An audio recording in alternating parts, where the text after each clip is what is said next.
Sitting next to an absolute legend, Hall of Famer Randy Moss. How are you? Hey, good morning. How are you? I'm wonderful. You hop into professional mode on camera real quick. Yeah, I'm kind of getting used to it still, but people say I'm a natural, so I just go with that. You're coming off quite a little moment here. We had the Dynasty documentary, the roast of Brady, the insane moment at Gillette with the retirement of 12. Yeah, that was crazy. Let's get right into that moment.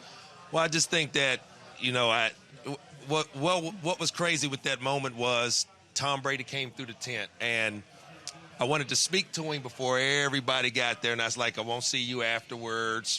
Just wanted to tell you thank you. Just our little one-on-one intimate moment. And Tom tells me, he's like, dude, don't get me crying right now. This was way before we even started. So all of a sudden, he tears up, and I just like, dude, I'm not trying to make you cry, but I didn't know if I had to get my moment to, talk to him and congratulate him. So then we fast forward to the moment we go up on stage, and I was always told, hey, this moment is about Brady, his greatness. And then so the standing ovation happened, waiting for him to stop, for it to end, and all of a sudden it kept going, and I think my emotions just got the best of me, and it really felt good, but I don't even know where the hell the tears came from, but they just came. So I think there's a part of my life now where tears just fall at weird times. Where did the tears come from? Like, if you really think about the thoughts that were going through your head. No, I just think that all the hard work, the body of work that I put through, and I don't really think I'm really speaking about professional. I just think the road that I had to travel to get to this point, to get to the top. So I would put it there. I think some people look at your Hall of Fame career and they think, oh, you had a great year after year. It was easy. You had a wild journey. You had a lot of adversity. I feel like people sort of forget about it now in retrospect. No, I just think that, the younger generation knows me as, the Randy Moss, the slogan, you got Moss. But I think the people that really followed me back then understood me in a certain sense. And I would really call myself a villain, back in those times. And I don't even know who you would really consider the villain in today's National Football League. But I was considered the villain, and I don't know if that was a good thing or a bad thing. All I wanted to do was play football. So, going back to your first questions with the emotion, yeah, it has been a bumpy road. It has been a hard road to travel. But, success is really not given to you. You really have to earn it. So, like I said, just at this age of my life, just a lot of emotions just come out when they come out. If you were the villain then, what are you now? Oh, man. Well, I'm not playing anymore, and I'm on television, so I just say the good boy, I guess. So, I took it in stride. I really did, and I don't mean it in a negative way. I just think that, I don't really think that I was a hard guy to put up with. I just think that I was very focused and didn't want to get off track with anything when it comes from endorsements to partying. So, basically, throughout my career and throughout my life, I had to sacrifice a lot, and I think that, getting to a point where you do get your flowers, you get a standing ovation, that's where my emotions came from. It was beautiful. It was unforgettable. As someone watching on my computer at home, I really had goosebumps, and it was so well deserved. And I'm thinking about that moment, and it's you, and it's, obviously Tom Brady, Belichick, all of that. Now Belichick's going to be on Inside the NFL holding a microphone like you. Could you ever imagine back when you were playing in New England that would be something in his future?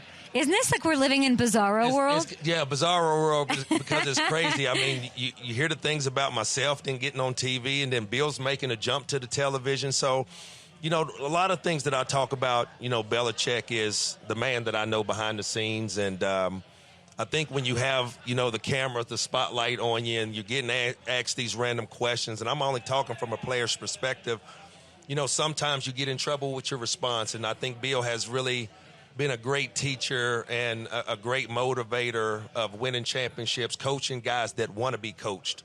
I was one of those guys that wanted to be coached, and just seeing his just transitioning over to the TV is going to be weird.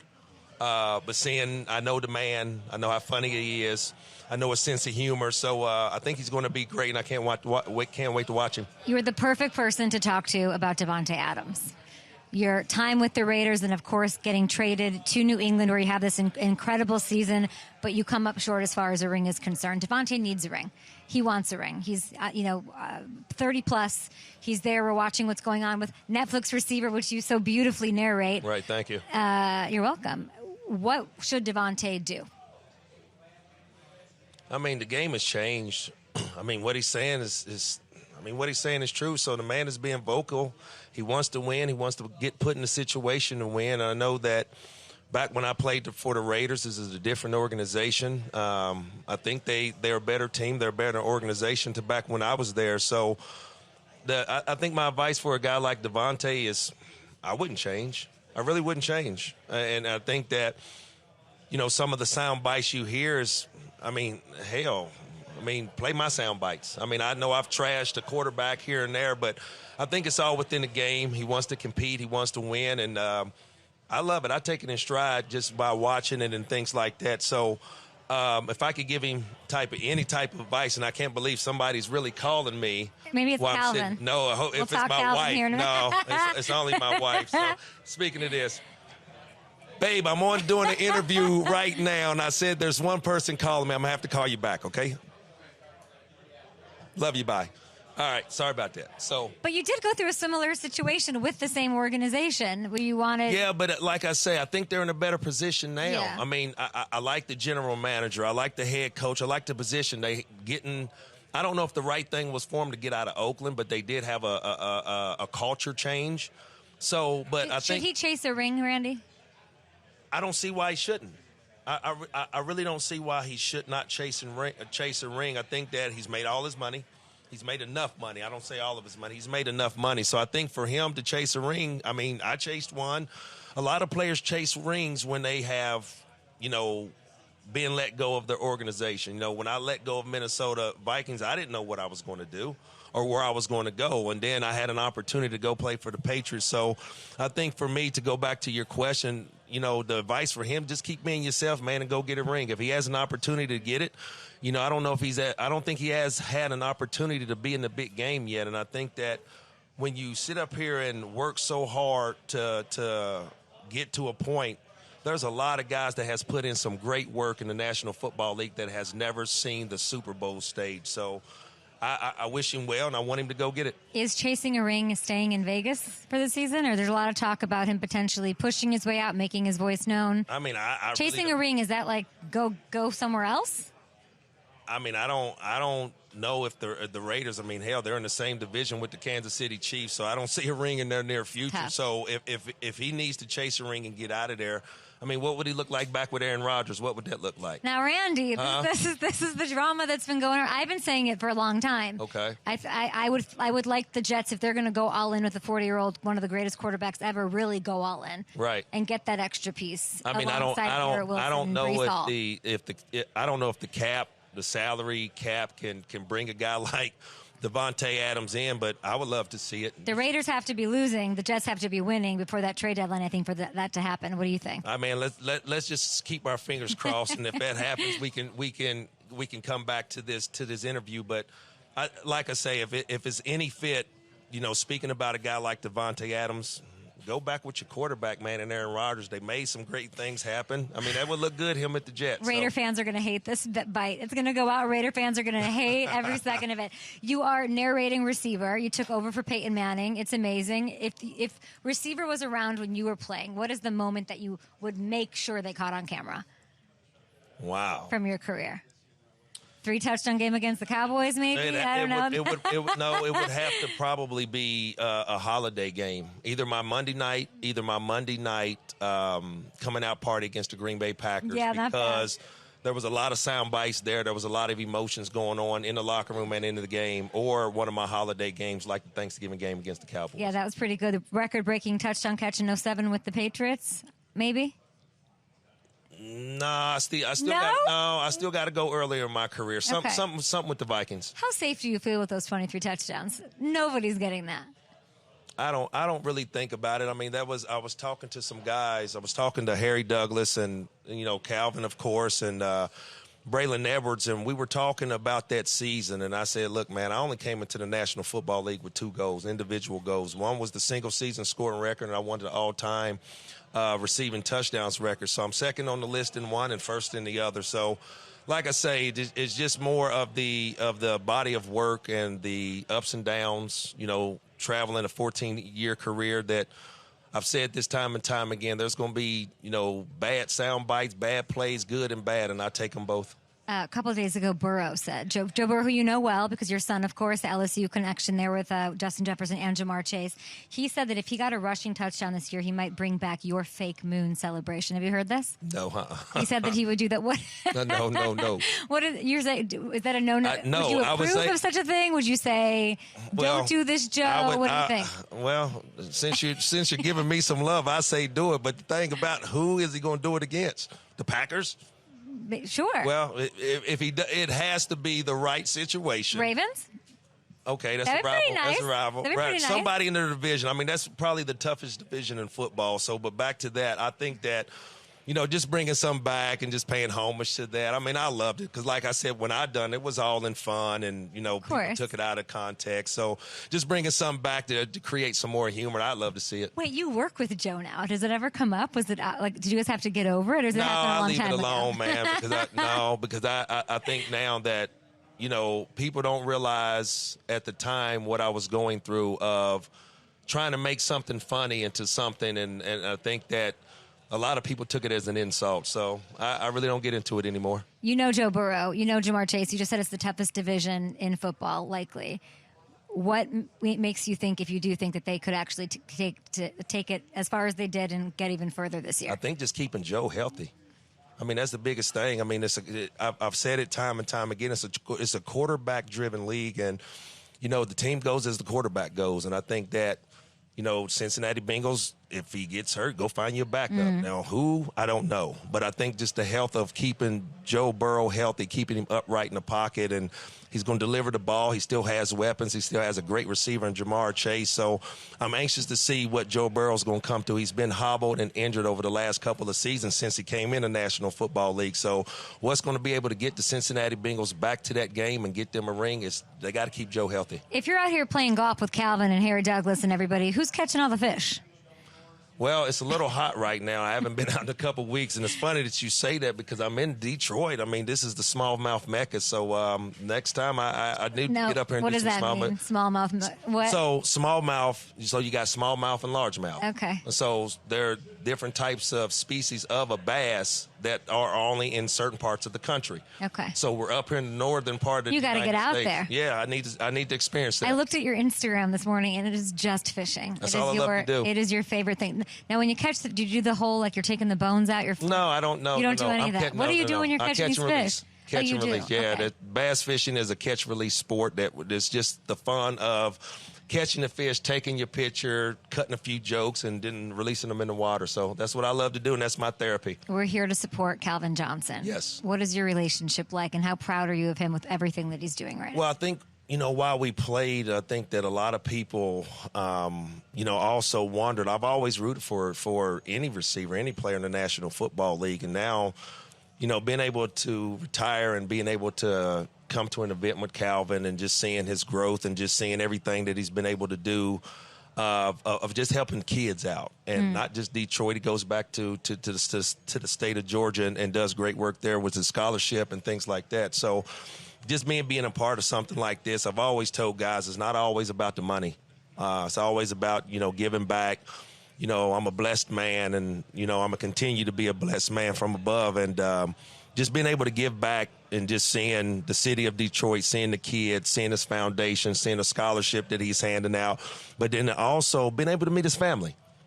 So it was just a great time. This is my first time ever being at, an event, held by Calvin. And I told him years ago, man, you ever do something, man, do not forget to invite me. So this is my invite, and I enjoy myself. I love that you're here. I love that you're doing this. Now, there's news. I don't think Calvin knows it yet about him being in the Ring of Honor. Okay. For Detroit. So you can't tell him. I don't think he knows yet. So if you see him. That's I think it's being announced shortly. Oh my God. What is and that? I'm here for it. What do you make great. of that? That he's getting to be in the likes of the Barry Sanders and celebrated by the Lions in that way. That goes with his body of work. I mean, We're whispering.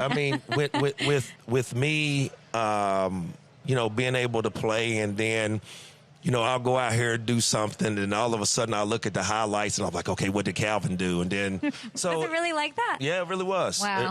But it was all out of love, because when we're competing, he's not going to cover me and I'm not going to cover him. But at the end of the day, we played the same position. So it was all out of love just to see what he would do. And if I play earlier than him, of course I don't want him to top me. Yeah. But at the same time, if I'm playing later on that night, I want to look at his stats. I want to see if I can do better than him. So that's how we competed against one another. But like I say, now that we're both retired, for him to be able to be in the likes like, the Barry Sanders and the greats from the Detroit Lions, I knew it was coming, but when it was coming. So like I said, his body of work stands for itself. I'm just happy to be a part of something like this. We got to celebrate that today. I can't wait till he gets told. And I love his family, too. They're all involved in the foundation, and they take a lot of pride in it, his mom especially. So I'm excited to meet and be around all of them here in Detroit today. It kind of reminds me of what you're saying. I saw it in Receiver, episode 5. It was Devonte Adams on one side, frustrated, watching Justin Jefferson go off on the other side, but mutual respect, loving each other, looking at each other, seeing, oh, he left the game, all of that. It sort of reminds me of the camaraderie you had. Now, Justin Jefferson, I would guess you would think is the best receiver right now? Yeah, hands down. Yeah, hands down. Yeah. No, not Adams. What Justin's doing is surpassing that. No, Justin Jefferson, the way they move it, Devonte Adams is still a great receiver, probably still one of the top 3-4 receivers in the National Football League. But I just think the way that Justin Jefferson is used, Kevin O'Connell is a very intelligent coach. The way he schemes up his offense is a fun offense that I would love to be able to play in. But back to the Justin Jefferson thing, the way that he moves around, I mean, you don't know what position. They can put him at running back, tight end. They can put him anywhere within the offense, and they're going to still get him the ball. Did you talk to him? I talk to him as much as I possibly can, not on a regular basis, but just more like maybe once or twice during the season. Yeah, my hot take was that they're going to have a top 5 offense this year, even with maybe not the best quarterback play that you can mention. You don't think so? No, no, I'm not saying I don't. Tell me. I don't think so. But the quarterback position for that offense or any position is going to be highly looked at. So, like I told you asked me about Joe Burrow and the Cincinnati Bengals, them getting back to the top. But like I said, it's going to go on the strength and the health of Joe Burrow. Same I feel thing like in Minnesota. you and Crystal had your numbers big time when there were some questions at quarterback for the Vikings, no? Different? It's a different era. You got to really understand how the game has changed. If they still had to be honest with you, if Kevin O'Connell was able to scheme up some runs to be able to take some pressure off whoever, Sam Darnold, this young whoever he has, I think the passing game is going to be elite. But if you don't have a running game, and the running game has changed, a respectable running game that a defense will respect to open up the whole offense. That's what I'm looking at and see what the Vikings can do. I don't want to see J.J. McCarthy at all this year. Why not? Because I just feel like the best thing is for him to sit, learn, because that means Sam Darnold's doing a good job. No, I mean, if you draft... You want to see J.J.? No, well, my thing is when we play, the first 3 guys that drafted, they're playing. There's no ifs, ands, or buts about it. Now, in the 4th, 5th, and 6th round, we'll see. They may or may not see the field, maybe a special teamer. First 3 rounds back then we played. Now you're drafting guys first round. They're not even seeing the field. So you ask me a question. Yeah, Jay, I don't care if he's not ready. He needs to be out there. Week 1? Week 1. Wow. Okay, one last one for you. I was stunned. Hold on. What did I just learn about the College Football Hall of Fame? Are you getting in? Yes, I'm in the college pro. No, but you're in or you're getting in. Hold on. No, this December you're going to be inducted, yeah? Yes. Into the College Football Hall of Fame. Larry Fitzgerald, Julius Peppers, all of that. I mean, you got into the Pro Football Hall of Fame in 2018. What took so long here? You don't want to talk about it? Is it bad? Oh, I don't know. I just saw the number. I was like, how are you not? I don't. No, we'll take it out of the end. No, don't leave it on. I literally was like, how are you not? I don't know much about the College Football Hall of Fame. But I was don't like, know anything either about it, but I think when you do it backwards, that's what I was like. Am I supposed to be excited? I don't know what to ask. Oh, no. Randy, we're doing so well. No, I'm very appreciative. And it goes back to the body of work. And I think that 25 touchdowns, 1,649 yards one year. I saw that and was like, huh? That's just I think that's just a credit to the coaches and the players for getting out there helping me put those numbers up. So, I mean, yes, I put up some crazy numbers in college, and to go back to the College Hall of Fame, I mean, it was a big accomplishment, and yes, I am very appreciative and happy to be able to receive an award, because anytime you get in something like it, it's like a ring of honor. That means your name and your family's name will live on forever. For forever. So, like I say, it is what took so long. I don't want to get there, but I think that just being able to now be in college, now to be in the Pro Football Hall of Fame, man, it's been a crazy ride. To go back to your first question with this interview about the emotions from Gillette Stadium, those were places. That's when you think back to your life, and you keep hearing me say the body of work, because that's really what I put together. That's where the emotions come from, because there's been a lot of ups and downs. There was ups and downs in college. There was ups and downs at the Heisman, getting drafted, 14 years in the National Football League. So it's kind of like, as a player, you kind of think, is your work appreciated? And I know this is a team sport, but just be able to have the love that I have for New England, the fan base, the organization, the same love I have for the Minnesota Vikings, man. They gave me an opportunity. The Patriots gave me an opportunity 10 years later. So to be able to feel the love from the fans, man, I did it for my family, don't get me wrong. But at the end of the day, 60, 70, 80,000 screaming fans, I like to entertain. Randy, did you not feel appreciated? Is that what that emotion was? A lot of athletes don't. No. What I mean by that is, when you go from one organization to another, a lot of athletes don't feel appreciated, because you hear a lot of times where a guy gets traded and he never wanted to leave that city. Right. And I'm not talking about myself. I'm talking about just in general. So you have conversations with other guys, and to answer your questions, a lot of athletes don't feel appreciated. I thought it was a beautiful moment where I hope you felt all the love, because you deserve I really it. did, and I for really your body of work on and off the field. And I am very thankful for it, man. Like I say, that for me to be able to get to 47 years living on this earth, and it's been a crazy ride. So that's why I say, man, that you never know, man. Hell. We're getting ready to start the football season coming up in September. I know it's going to be some emotion flowings on ESPN with my crew. So, like I said, you never know. But, man, at this point in my life, man, I am appreciative. I am thankful, and I really appreciate this opportunity in this interview. Amazing. Randy Moss, you're just I could talk to you all day. I know you need to go get ready. Are you a good golfer? Who are you golfing with today? I don't even know. Hopefully they put me with some aces. You don't know who? No, I really don't know. Man, put me with some aces, and I want to go out here and see if I can win. I played in a Hall of Fame event last week in Chicago, and I stunk up the place. Really? So, yeah, I heard Calvin Johnson was golfing with like Ricky Fowler and Bryson DeChambeau. No, I heard really Calvin, getting it in. So I was watching Calvin. We were at the driving range, and I'm looking at his swing, and I was like, "You plays? Yeah, I try to get out once or twice a week." So it's going to be interesting to really see. I don't even know what place we came in. There he is. Y'all love each other, but you're competitive as hell, I bet. No, man, listen here. It's more. Calvin, get over here. It's more on. It's more like I told him. I seen him at a golf outing. Hey, we're talking about how you're going to kick his ass in golf. You got to bend down a little bit. So, scooch down there, 6'9". We were sitting up here talking about how we competed, against one another, because we didn't actually guard one another. But I told her, if you played earlier and I played the night game, there's only a very select few of guys that I would check the TV for. It's him and Terrell. If whatever they do, I got to top it. As simple as that. Oh, my gosh. And it's just more on. And I don't know how he felt. You 100% right, man. When you guys, obviously we looked up, wanted to emulate the game after you guys, but of course, man, see the ticket? Okay, they went for a Honda 101. Okay, Yeah. Okay, I got 150 in me. You see Larry out there, he's like, what Larry do today? You 100% right, Really? though. That's how we compete against each other. That's how it was. We push each other. It was a great era. And I think now that, like I told him, I was like, man, just being here, looking at his foundation, I think the biggest thing for me, and I really mean sincerely, I appreciate the invite. Thank you. And I think the biggest thing that I'll take away, you just said it, how his whole family is involved. Mm-hmm. I met everyone, and everyone does a great job. So, man, I really appreciate it. Bro, just having you here, dog, you graced them kids, man. You poured into them. Everybody poured into them kids yesterday, man. That's a lifelong experience. The guys that we had in there, and the way, not just like to say we were there, but the guys were coaching them. They were pouring into the guys, and I know them. I'm just hoping those guys caught one thing from these guys. Yeah, man, it's a world of experience. They're yesterday. lucky. We love what you do for kids. We're going to talk to Calvin, of course, more Appreciate throughout the day.